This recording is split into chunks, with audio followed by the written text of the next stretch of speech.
സദ്ഗുരുവേ ശരണം. സംസാരിച്ചപ്പോ ഇന്നലെ നാണം കെട്ടുപോയി. വാക്ക് കിട്ടുന്നേ ഇല്ല. പിന്നെ ഞാൻ എങ്ങനെയെങ്കിലും ആണ് ഒരുവിധം ഒപ്പിച്ചവിടെ നിന്ന് രക്ഷപ്പെട്ടോടി. ഇങ്ങനെ നിങ്ങൾ എപ്പോഴെങ്കിലും ഒക്കെ പറഞ്ഞു കാണും അല്ലേ? ഇംഗ്ലീഷിൽ സംസാരിക്കാൻ ആരെങ്കിലും പറഞ്ഞപ്പോഴോ അല്ലെങ്കിൽ ഇംഗ്ലീഷിൽ സംസാരിക്കേണ്ടി വന്നപ്പോഴോ ഒക്കെ അല്ലെ? ഇത് ഒരുപാട് പേരുടെ പ്രോബ്ലമാണ്. കാരണം വേർഡ് കിട്ടില്ല. അപ്പോൾ words don't come to my mind when I speak English. If that is your problem, then I am here with 7 best solutions. അപ്പൊ നമുക്ക് ഓരോന്നായിട്ട് നോക്കാം. ഇനി നാണം കെടേണ്ടി വരില്ല. കാരണം എന്തെന്നറിയോ? നമുക്ക് നാണമില്ല. അപ്പൊ ഉള്ള നാണമല്ലേ നമുക്ക് കിടത്തേണ്ടി വരുള്ളൂ അല്ലേ? അപ്പൊ നമുക്ക് ആദ്യം തന്നെ തീരുമാനിക്കാം ഈ കാര്യത്തിൽ നമുക്കൊരു നാണവും മാനവും ഇല്ല എന്ന്. അപ്പൊ പിന്നെ തീർന്നില്ലേ പ്രോബ്ലം? ആദ്യം തന്നെ ഞാൻ പ്രോബ്ലം സോൾവ് ചെയ്ത് കഴിഞ്ഞു. ഇനി ബാക്കിയുള്ള പ്രാക്ടിക്കൽ ആയിട്ടുള്ള സൊല്യൂഷൻസ് ആണ്. മറ്റേ നാണം എന്ന് പറയുന്നത് മനസ്സിന്റെ ഇഷ്യൂ ആണ്. അത് നമ്മൾ അങ്ങോട്ട് ഇല്ല എന്നങ്ങ് വിചാരിക്കണം. വിചാരിച്ചങ്ങ് കളഞ്ഞാലേ പറ്റൂ. അതിന് വേറെ പ്രാക്ടിക്കലായിട്ട് നമുക്ക് സോപ്പും അല്ലെങ്കിൽ വിമ്മൊക്കെ ഉപയോഗിച്ച് തേച്ച് കഴുകി കളയാൻ പറ്റുന്ന ഒരു സംഭവം അല്ല അത്. അപ്പൊ അതുകൊണ്ട് മനസ്സിൽ നിന്ന് അത് കളഞ്ഞോ? നാണം കളഞ്ഞല്ലോ, നാണമേ വേണ്ട. ഓക്കെ, അപ്പൊ നാണമില്ല എന്ന് പറയാൻ വല്ല നാണമുണ്ടോ? അപ്പൊ നാണം ഇല്ലെന്ന് പറഞ്ഞ മറുപടി ആയിട്ട്. അപ്പൊ അങ്ങനെയാണെങ്കിൽ നമുക്ക് ഇംഗ്ലീഷ് ഇതാ ഇപ്പൊ സംസാരിക്കാം. ഓക്കെ, അപ്പോ are you ready? Then let's get started. അപ്പോ ഇംഗ്ലീഷ് ഗുരുവിന്റെ പുതിയ എപ്പിസോഡിലേക്ക് എല്ലാവർക്കും സ്വാഗതം. ഞാൻ ആശാലത ശ്രീജിത്ത്. അപ്പോ first solution, use simple words. വലിയ മനോഹരമായ സാഹിത്യപരമായിട്ടുള്ള വാക്കുകളൊന്നും അന്വേഷിച്ച് നിങ്ങൾ നടക്കണ്ട. നിങ്ങൾക്ക് അറിയാവുന്ന കുറച്ച് വാക്കുകൾ ഉണ്ടാവുമല്ലോ, ആ കുറച്ച് വാക്കുകൾ ഉപയോഗിച്ച് അങ്ങോട്ട് കാച്ചുക. Use simple words. ഇപ്പോ ഭയങ്കര കടുത്ത ക്ഷീണമാണ് നിങ്ങൾക്ക്. അപ്പൊ നിങ്ങൾ ആ കടുത്ത അതിഭയങ്കര ക്ഷീണം, ഇതിനൊക്കെയുള്ള ഇംഗ്ലീഷ് എന്താണെന്നായിരിക്കും നമ്മുടെ തല ഇങ്ങനെ ആലോചിക്കുന്നത്. അപ്പോഴത്തേക്കും കാര്യം പറയേണ്ടത് പറയേയില്ല, അവര് പണിയെടുത്ത് തലയെ വെച്ച് തരികയും ചെയ്യും അല്ലേ? പിന്നെ പണി ചെയ്തല്ലേ പറ്റൂ, പിന്നെ അവിടെ കിടന്ന് ചെയ്യേണ്ടി വരും. അപ്പൊ അതുകൊണ്ട് ആ വാക്ക്, അതായത് I am extremely exhausted sir എന്ന് പറയാൻ നിങ്ങൾക്ക് കിട്ടുന്നില്ലെങ്കിൽ സിംപ്ലി പറയാം I am tired sir, please excuse me എന്ന്. അത്രേ ഉള്ളൂ. അപ്പൊ അതുപോലെ ടയേർഡ് എന്നുള്ള ഒരൊറ്റ വാക്കുകൊണ്ട് കാര്യം കഴിഞ്ഞു. ഇനി ഒരു നല്ല ഡിന്നർ ഒരാൾ വാങ്ങിച്ചു തന്നു, അപ്പൊ നമുക്ക് പറയണം, oh it was delicious and flavourful. ഇതൊക്കെയാണ് നമ്മുടെ ഉള്ളില് ഭയങ്കര ആ ഒരു പുകഴ്ത്തി പറയാൻ വേണ്ടി. പക്ഷെ വാക്ക് കിട്ടുന്നില്ല. അപ്പൊ വാക്ക് കിട്ടാത്തതുകൊണ്ട് എന്ത് ചെയ്തു? ഒരക്ഷരം പറയാതെ അവര് വാങ്ങിച്ചു തന്നെ കഴിച്ചോണ്ടങ്ങ് പോയി. അപ്പൊ അവരവിടെ നിന്ന് പറയും, എന്തൊരു ടൈപ്പ്, നല്ല ഫുഡ് വാങ്ങിച്ചു കൊടുത്തിട്ട് ഒരു അക്ഷരം പറഞ്ഞില്ലെന്ന്. കാര്യം നമുക്കല്ലേ അറിയാവുള്ളൂ അല്ലേ? നമ്മൾ ഈ ഭയങ്കര വേർഡ്സിന് വേണ്ടി നിൽക്കുകയായിരുന്നു. അപ്പൊ അങ്ങനെ നിൽക്കണ്ട, നിങ്ങൾ അങ്ങ് പറഞ്ഞാൽ മതി, the dinner was so good. അവർക്കും സന്തോഷം, നമുക്ക് സമാധാനം. മനസ്സിലായോ? Next technique, speak slowly. നമുക്ക് പൊതുവേ ഉള്ള ഒരു പരിപാടിയാണ്. ഇപ്പൊ സൈക്കിൾ ചവിട്ടുന്ന എക്സാമ്പിളാണ് ഞാൻ എപ്പോഴും ഓർക്കുന്നത്. കാരണം സൈക്കിളിൽ കയറി കഴിഞ്ഞെങ്കിൽ സ്പീഡിൽ ചവിട്ടി പോകണം. ആ സ്പീഡിൽ ചവിട്ടി ബാലൻസ് തെറ്റി ഇതാ കിടക്കുന്ന ദിം തരികിടതും. പണ്ട് നാട്ടിൽ പോയപ്പോഴേ ഞാൻ ഇതുപോലെ സ്കൂട്ടി ചാടി കയറി. സ്കൂട്ടിയിൽ കയറി അങ്ങ് ഇരുന്നതേ ഉള്ളൂ, ബെല്ലും ബ്രേക്കും ഇല്ലാതെ ഞാൻ എന്തിലൊക്കെയോ പിടിച്ചു. ആക്സിലറേറ്ററിലായിരുന്നു കൊടുത്തത്. എന്തോ ദൈവകാരുണ്യം കൊണ്ട് നേരെ പോയി. ആ പോയ പോക്ക് കണ്ടവർക്ക് ഇന്നും ചിരി മാറിയിട്ടില്ല. നേരെ പോയി അവിടെ ഒരു മൺകൂനയില്ല, അത് ഇപ്പൊ ഒരു 3-4 വർഷം മുമ്പത്തെ കാര്യം പറഞ്ഞത്. അവിടെ കിടന്നു. എന്തോ ഒന്നും പറ്റിയില്ല ഭാഗ്യത്തിന്. എല്ലാം ഒന്നും ഓടിയാത്തത് ആരുടെയോ ഭാഗ്യം, കാരണം ചുറ്റുമുള്ളവരുടെ ഭാഗ്യം. കാരണം അല്ലെങ്കിൽ എല്ലാം കൊടി കിടന്നെങ്കിൽ അവര് നോക്കേണ്ടി വരില്ലേ. അതുകൊണ്ട് എന്റെ ഭാഗ്യമല്ല, മറ്റുള്ളവരുടെ ഭാഗ്യം കൊണ്ട് ഞാൻ രക്ഷപ്പെട്ടു. എന്ന് പറഞ്ഞ പോലെ നിങ്ങൾ ആദ്യമേ ആക്സിലറേറ്റർ അങ്ങ് കൊടുക്കരുത്. സ്പീക്ക് സ്ലോലി, പതുക്കെ പറയൂ. പതുക്കെ തിങ്ക് ആൻഡ് സേ. പതുക്കെ നമ്മളിങ്ങനെ ഒന്ന് പോസ് ചെയ്യണം. അപ്പൊ പതുക്കെ സംസാരിക്കുമ്പോൾ നമുക്ക് ടൈം കിട്ടും. നല്ലൊരു വേർഡ് നമ്മുടെ മനസ്സിൽ കൊളുത്തുന്നുണ്ടോ എന്ന് നമുക്ക് അപ്പൊ പതുക്കെ ഒന്ന് അങ്ങനെ സ്ലോലി സംസാരിക്കുക.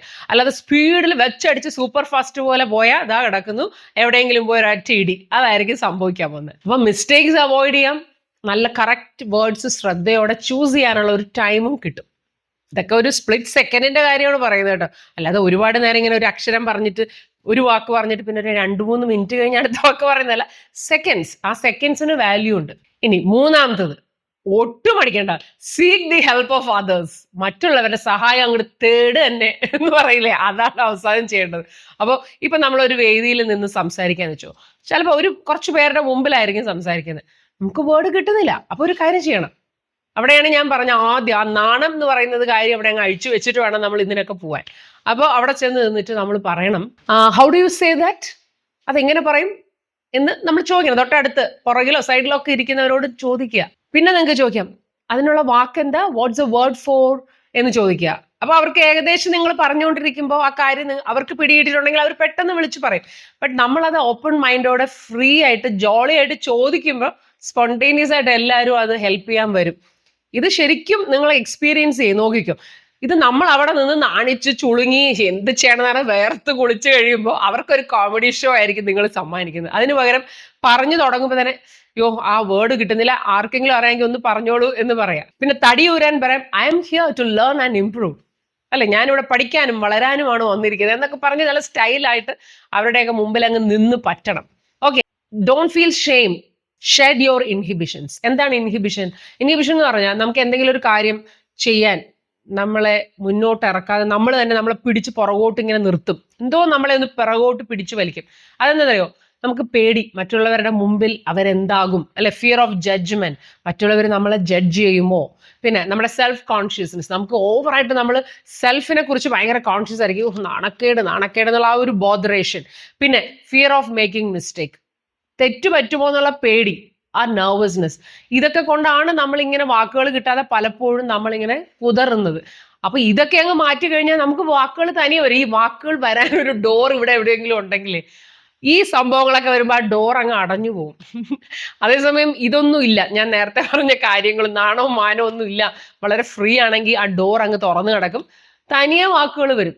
അപ്പൊ ആ നാണമില്ലാതെ ഇരിക്കാൻ വേണ്ടി നമ്മൾ ശരിക്കും പറഞ്ഞാൽ കാര്യം മനസ്സിലാക്കി ഇതൊക്കെ ഇത്രയും ഈസിയാണ് അല്ലെങ്കിൽ ഇതൊന്നും വലിയ കാര്യമല്ല എന്ന് നമ്മളെ തന്നെ പഠിപ്പിക്കണം. അല്ലാതെ ഇതൊക്കെ ഭയങ്കര പ്രസ്റ്റീജ് ഇഷ്യൂ ആണ്, നാണൊക്കെ ഇട്ട് നമ്മൾ അങ്ങ് ചത്തുപോയി എന്നൊക്കെ വിചാരിക്കുന്നതുകൊണ്ടാണിത്. അപ്പൊ ആ ഫോൾസ് ആയിട്ട് നമ്മൾ ഉണ്ടാക്കി വെച്ചിട്ടുള്ള ആ കുറെ ഒരു ഇതുണ്ടല്ലോ, അതങ്ങ് എടുത്ത് കളയൂ. നിങ്ങളുടെ പേഴ്സണോ വലിച്ചെറിയൂ. പേഴ്സണാലിറ്റി എന്ന് പറഞ്ഞാൽ എന്താ? ഒരു മുഖം മൂടി. ആ പേഴ്സണാലിറ്റി എടുത്ത് ദൂരെ കളഞ്ഞിട്ട് നിങ്ങളുടെ സെൽഫായിട്ട് സത്യസന്ധമായിട്ട് നിന്ന് നോക്കിക്കേ, എല്ലാവർക്കും വളരെ കോപ്പറേറ്റ് ചെയ്യാൻ തോന്നും നമ്മളോട്. ഓക്കെ, പിന്നെ ഒരു നിവൃത്തി ഇല്ലെങ്കിൽ ചോദിക്കും, can you help me with this?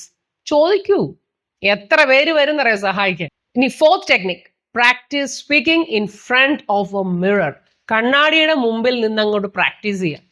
എന്താ കാര്യം എന്നറിയോ? നിങ്ങൾക്ക് നിങ്ങളെ കാണാൻ പറ്റും, അല്ലെ? You can observe your gestures, നിങ്ങളുടെ ബോഡി ലാംഗ്വേജ് നിങ്ങൾക്ക് കാണാം. You can observe your mouth movement, the lip formation, ഇതെല്ലാം നിങ്ങൾക്ക് കാണാം. എന്തൊക്കെ പേക്കോലത്തിലാണ് നമ്മൾ സംസാരിക്കുന്നത് ഇതൊക്കെ നമുക്ക് കാണാം. പിന്നെ ആരും കാണാനും ഉണ്ടാവില്ലല്ലോ, കണ്ണാടിയുടെ മുമ്പിൽ നമ്മൾ റൂമിനകത്തായിരിക്കണം നിൽക്കേണ്ടത്. അതല്ലാതെ ഇപ്പൊ ഒരു ഹോട്ടലിലൊക്കെ ചെന്ന് അവിടുത്തെ പബ്ലിക് മിററിന്റെ മുമ്പിൽ നിന്ന് സംസാരിച്ചാൽ എന്തായിരിക്കും സ്ഥിതി? മിക്കവാറും അടുത്തുള്ള ഒരു മെന്റൽ അസൈലത്തിലേക്ക് നമ്മളെ അവർ ആനയിച്ച് കൊണ്ടുപോകും. ഇതെന്തോ കുഴപ്പമാണെന്ന്. അപ്പൊ അതുകൊണ്ട് വീട്ടിനകത്ത് റൂമിനകത്ത് മിററിന്റെ മുമ്പിൽ നിന്നേ പ്രാക്ടീസ് ചെയ്യാവുള്ളൂ. അത് പ്രത്യേകം ശ്രദ്ധിക്കണം. ഓക്കെ, അപ്പോൾ ചെറിയ ചെറിയ ബ്രീഫ് ആയിട്ടുള്ള കോൺവെർസേഷൻ ആയിരിക്കണം നമ്മൾ കണ്ണാടിയുടെ മുമ്പിൽ നിന്ന് പറയേണ്ടത്. ആദ്യം തന്നെ നിങ്ങളെ അങ്ങ് ഇൻട്രൊഡ്യൂസ് ചെയ്യുക, സെൽഫ് ഇൻട്രൊഡക്ഷൻ. ആ കണ്ണാടിയിൽ നിൽക്കുന്ന ആളോട് നിങ്ങളെക്കുറിച്ച് അങ്ങ് പറയുക. പിന്നെ നിങ്ങൾക്ക് നിങ്ങളുടെ ഡെയിലി റുട്ടീനെ കുറിച്ച് പറയാം, ഹോബീസിനെ കുറിച്ച് പറയാം.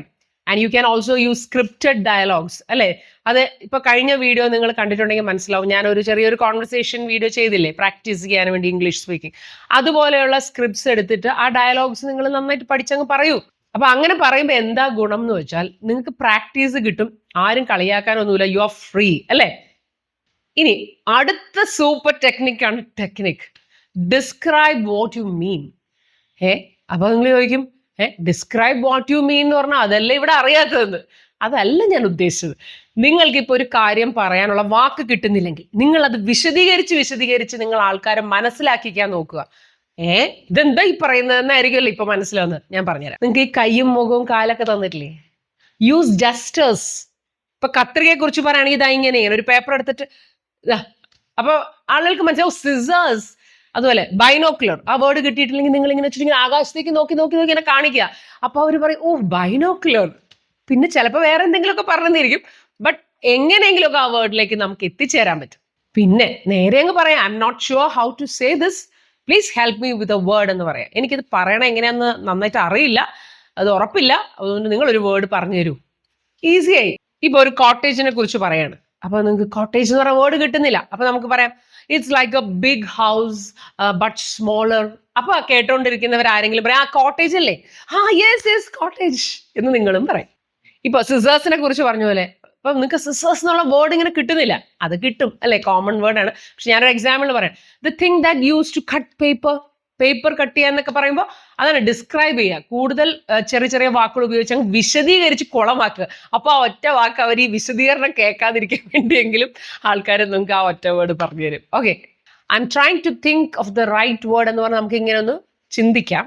അല്ലെങ്കിൽ പറയാം let me think for a moment.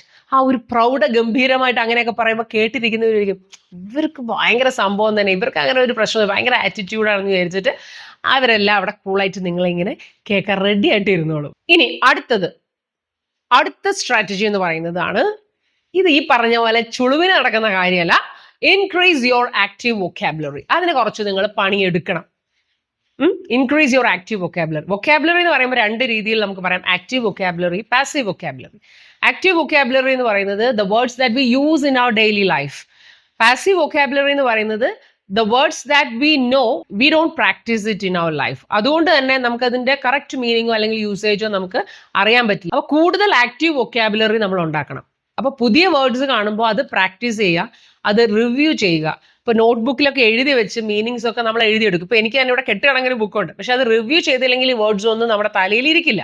കാരണം അതെല്ലാം പാസീവ് വൊക്കാബുലറി ആയിട്ടാണ് നമ്മൾ സൂക്ഷിച്ചു വെക്കുന്നത്. ബാങ്ക് ലോക്കറിൽ ഇരിക്കുകയാണ്, പുറത്തെടുത്തിട്ടില്ല അല്ലേ. നമ്മൾ ആഭരണങ്ങൾ ഇങ്ങനെ എടുത്തിടും, കുറെ ലോക്കറിൽ ഇരിക്കും എന്ന് പറഞ്ഞ പോലെ കുറെ ലോക്കറിൽ എടുത്ത് വെച്ചിട്ട് ഇവിടെ ഇരുന്ന് മാല അന്വേഷിച്ചാൽ കിട്ടും. ലോക്കർ തുറന്നെടുക്കണം. അപ്പൊ ഇടയ്ക്കിടയ്ക്ക് ആ ലോക്കർ തുറന്നൊന്ന് നോക്കണം. ഓ, ഇതൊക്കെയാണ് വേർഡ്സ്. അപ്പോൾ അത് നമ്മുടെ ആക്റ്റീവ് വൊക്കാബുലറി ആയിട്ട് മാറും. അപ്പൊ എങ്ങനെ നമുക്ക് ഈ പാസീവ് വൊക്കാബുലറി ഒക്കെ ആക്റ്റീവ് വൊക്കാബുലറി ആക്കാൻ പറ്റും, അത് പറ എന്നല്ലേ ഇപ്പൊ നിങ്ങൾ പറഞ്ഞത്.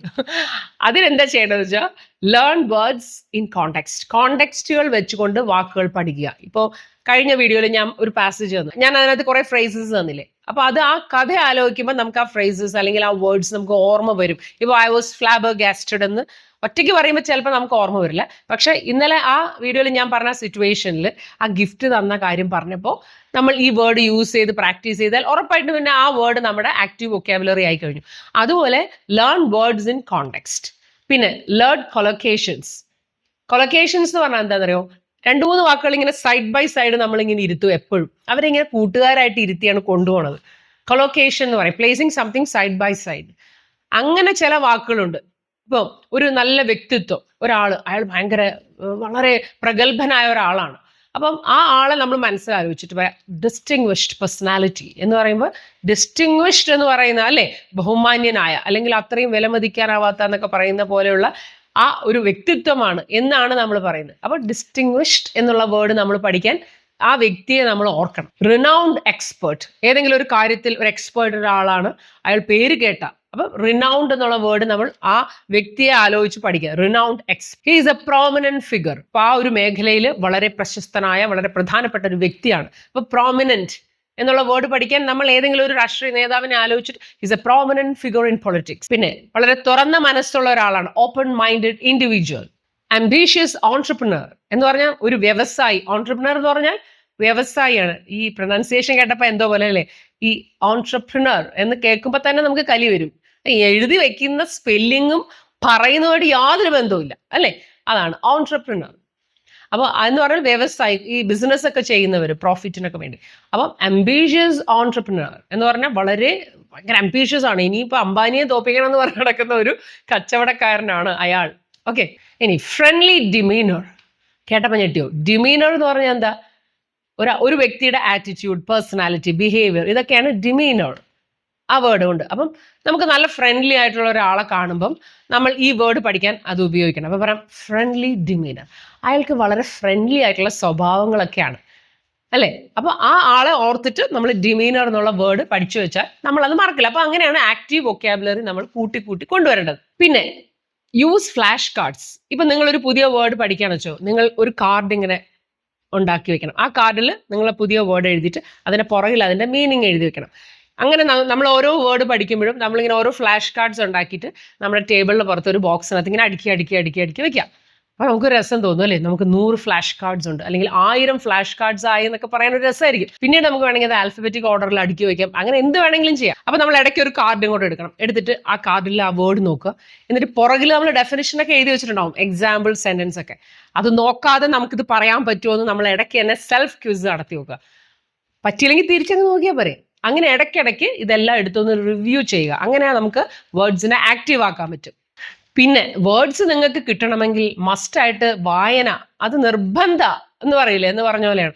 അപ്പൊ റീഡിംഗ് എന്ന് പറയുന്നത് നമ്മുടെ മൈൻഡിനുള്ള ഫുഡാണ്. നമ്മൾ ഇടയ്ക്കിടയ്ക്ക് ഇങ്ങനെ ബുക്സ് വായിക്കണം. എല്ലാ ദിവസവും എന്തെങ്കിലുമൊക്കെ ബുക്സ് എടുത്ത് വെച്ച് വായിക്കുക. നല്ല സിമ്പിൾ ബുക്സ് ആയാലും മതി. കൊച്ചു കൊച്ചു കഥ ബുക്കുകൾ, ഞാൻ അതിനെക്കുറിച്ചൊക്കെ ഒരു വീഡിയോയിൽ പറഞ്ഞിട്ടുണ്ട്. ആ വീഡിയോ കാണാത്തവർ ഒന്ന് പോയി കണ്ടു നോക്കുക. അപ്പൊ നിങ്ങൾക്ക് കുറേ ടെക്നിക്സ് അതിനകത്ത് പിടികിട്ടും. അങ്ങനെയുള്ള ബുക്സ് ഒക്കെ എന്നും വായിക്കുമ്പോൾ നമ്മുടെ ഉള്ളിലേക്ക് ഇങ്ങനെ വേർഡ്സ് നമ്മളിങ്ങനെ നമ്മൾ ഇൻപുട്ട് കൊടുക്കുകയാണ് അല്ലേ, ഡേറ്റ എൻട്രി പോലെ നമ്മളിങ്ങനെ നമ്മുടെ മൈൻഡിലേക്ക് ബ്രെയിനിലേക്കൊക്കെ ഇങ്ങനെ കൊടുത്തുകൊണ്ടിരിക്കണം. എന്നാലല്ലേ അവിടുന്ന് വല്ലതും എടുക്കാൻ പറ്റുള്ളൂ. ടാങ്കിൽ വെള്ളം ഉണ്ടെങ്കിലല്ലേ പൈപ്പ് തുറന്ന വെള്ളം കിട്ടും. അത് വേണമെങ്കിൽ നമ്മൾ മോട്ടർ ഇടണം. മോട്ടർ ഇടുക എന്ന് വെച്ചാൽ വായിക്കണം, കേൾക്കണം, അതുപോലെ വീഡിയോസ് ഒക്കെ കാണണം. അപ്പൊ ഇങ്ങനെ പലതും ഒക്കെ കണ്ട് പോഡ്കാസ്റ്റ് ഒക്കെ കേട്ട് കേട്ട് കേട്ട് കേട്ട് അപ്പോഴൊന്നും ഇങ്ങനെ പഠിക്കാൻ വേണ്ടി നമ്മൾ മനഃപൂർവ്വം ശ്രമിക്കണ്ട. ഇങ്ങനെ കുറേ ഇങ്ങനെ കണ്ടും കേട്ടും കുറേ അങ്ങനെ പോട്ടെ. കുറച്ച് ഇതുപോലെ ആക്റ്റീവ് വൊക്കാബുലറി. പിന്നെ ഏത് വേർഡ്സ് പഠിക്കണമെന്ന് കൺഫ്യൂഷൻ ഉണ്ടാവും. കാരണം നിരന്തരം ഇങ്ങനെ വേർഡ്സ് കേൾക്കുമ്പോൾ നമ്മൾ തന്നെ തലകറങ്ങി വീഴും. അപ്പോൾ ഒരു കാര്യം ചെയ്താൽ മതി, ഒരു വാക്ക് ഒരു 2 3 പ്രാവശ്യം നമ്മൾ ഇടയ്ക്കിടയ്ക്ക് കാണുന്നുണ്ടെങ്കിൽ ഉറപ്പിച്ചോ അത് നമുക്ക് ആവശ്യമുണ്ട്. അല്ലാതെ വല്ലപ്പോഴും കാണുന്ന ഫാൻസി വേർഡൊന്നും വേണ്ട, പോട്ടെ, അതങ്ങ് കളഞ്ഞേക്കാം. അപ്പൊ അങ്ങനെ നമ്മൾ വല്ലപ്പോഴും കാണണമെങ്കിൽ എന്ത് വേണം, വായിക്കണം. അല്ലാതെ എങ്ങനെ വല്ലപ്പോഴും കാണും? ആണ്ടിലൊരിക്കൽ ബുക്ക് എടുത്ത് വായിച്ചിട്ട് ഞാൻ വല്ലപ്പോഴും കണ്ടില്ല എന്ന് പറഞ്ഞാൽ പറ്റില്ല. എല്ലാ ദിവസവും നമ്മൾ എന്തെങ്കിലുമൊക്കെ വായിക്കണം. നല്ല നല്ല ബുക്സ് എടുത്ത് വായിക്കുന്നതായിരിക്കും നല്ലത് കേട്ടോ. സ്ട്രെയിൻ ഇല്ലാതെ നല്ല റിലാക്സ് ചെയ്ത് വായിക്കുന്നത് വളരെ നല്ലതാണ്. നമ്മുടെ ബ്രെയിനിന് നല്ലതാണ്, ഉറക്കം കിട്ടാനൊക്കെ നല്ലതാണ്. സന്ധ്യ കഴിയുമ്പോൾ വായിക്കുന്നതായിരിക്കും ഏറ്റവും നല്ലത്. കാരണം നല്ല ബ്രെയിനൊക്കെ നല്ല റെസ്റ്റും കിട്ടും.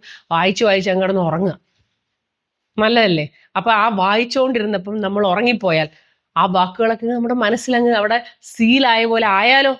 ഒന്ന് പരീക്ഷ നോക്കൂ. ഉറക്കം തൂങ്ങി വായിച്ചാൽ ആ വാക്കുകളൊക്കെ നമ്മുടെ തലയിൽ വന്നാൽ എന്ത് എളുപ്പമായിരിക്കും. ചിലപ്പോൾ അങ്ങനെ വല്ല ടെക്നിക്കും ഉണ്ടാവും. ഒന്ന് പരീക്ഷ നോക്കിക്കോളൂ. എന്തായാലും ഉറക്കം സുഖമായിട്ട് കിട്ടും. ചിലർ കണ്ടിട്ടില്ലേ, പഠിക്കാൻ തുടങ്ങിയാൽ അപ്പോൾ ഉറങ്ങുന്നു അല്ലേ. അപ്പൊ ഉറങ്ങണമെങ്കിൽ ഉറക്കമില്ലേ, നിങ്ങൾ പഠിച്ചോ എന്ന് പറയും. എന്ന് പറഞ്ഞ പോലെയാണ്, നിങ്ങൾക്ക് നല്ല ഉറക്കവും കിട്ടും, വാക്കുകളും കിട്ടും. ഇനി എൻ്റെ 7th സ്ട്രാറ്റജി എന്ന് പറഞ്ഞാൽ പ്രാക്ടീസ് സ്പീക്കിംഗ് ലൗഡ്ലി. ഉറക്കെ പറയണം. അപ്പം നമ്മുടെ വീട്ടിലുള്ള നമ്മളെ വിളിച്ച് ചീത്ത വിളിക്കരുത്. അതുകൊണ്ട് അവർക്ക് ബുദ്ധിമുട്ടില്ലാത്ത രീതിയിൽ നമ്മൾ റൂമിനകത്തൊക്കെ നിന്ന് ഒരു 10 മിനിറ്റ് ഒക്കെ നല്ല ഉറക്കെ അങ്ങ് പറയണം. എന്തിനാ ഈ ഉറക്കെ പറയുന്നതെന്ന് വെച്ചാൽ നമ്മുടെ മൗത്തിന് പ്രാക്ടീസ് കൊടുക്കണം. മൗത്ത് മസിൽസിന് പ്രാക്ടീസ് കൊടുക്കണം. ഈ വേർഡ്സും സെന്റൻസും ഒക്കെ ഇങ്ങനെ പറഞ്ഞ് അതിങ്ങനെ പതുക്കെ പറഞ്ഞാൽ ഈ മസിലൊന്നും അത്ര വർക്ക് ചെയ്യില്ല. ഇങ്ങനെ പതുക്കെ ആരെങ്കിലും കേൾക്കാത്ത പോലെ പറഞ്ഞിട്ട് കാര്യമില്ല. നല്ല ഉറക്കെ. ഒന്നെങ്കിൽ നിങ്ങൾക്ക് സ്വയം പറയാൻ പറ്റുന്ന നിങ്ങൾ ബുക്കൊക്കെ എടുത്ത് ഉറക്കെ വായിക്കുക. 1 2 പേജ് ഉറക്കെ വായിച്ചാലും മതി. സോ അങ്ങനെ വായിക്കുമ്പോൾ actually we are initiating mouth brain coordination. നമ്മുടെ ചുണ്ടുകളും നമ്മുടെ വായും നമ്മുടെ ടങ്ങും ഒക്കെ നമ്മുടെ ബ്രെയിനില് ലാംഗ്വേജ് പ്രോസസ്സിംഗ് സെന്ററുമായിട്ട് ഒരു അണ്ടർഗ്രൗണ്ട് കണക്ഷൻ ഉണ്ടാക്കിയെടുക്കണം. ആരും അറിയണ്ട. നമ്മുടെ റൂമിൽ കയറി നമ്മൾ രഹസ്യമായിട്ട് ആ കോർഡിനേഷൻ ഉണ്ടാക്കിയെടുത്താൽ മതി. അപ്പോൾ നമ്മുടെ 7th ടെക്നിക്ക് എത്തിയപ്പോൾ ഞാൻ എന്തായാലും നിർത്തുകയാണ്. There are a lot of other techniques also. നമുക്ക് we will discuss about those techniques in coming videos. Okay, അപ്പൊ എല്ലാവർക്കും ഈ വീഡിയോ ഇഷ്ടപ്പെട്ടാൽ എന്ത് ചെയ്യണം? തീർച്ചയായിട്ടും ആ ലൈക്ക് ബട്ടണിൽ നിങ്ങൾ ഒന്ന് പ്രസ് ചെയ്യുക. പിന്നെ കമന്റ് ഇട്ടാൽ വളരെ വളരെ സന്തോഷം. See you in the next video. Until then, you take care. സദ്ഗുരുവേ ശരണം.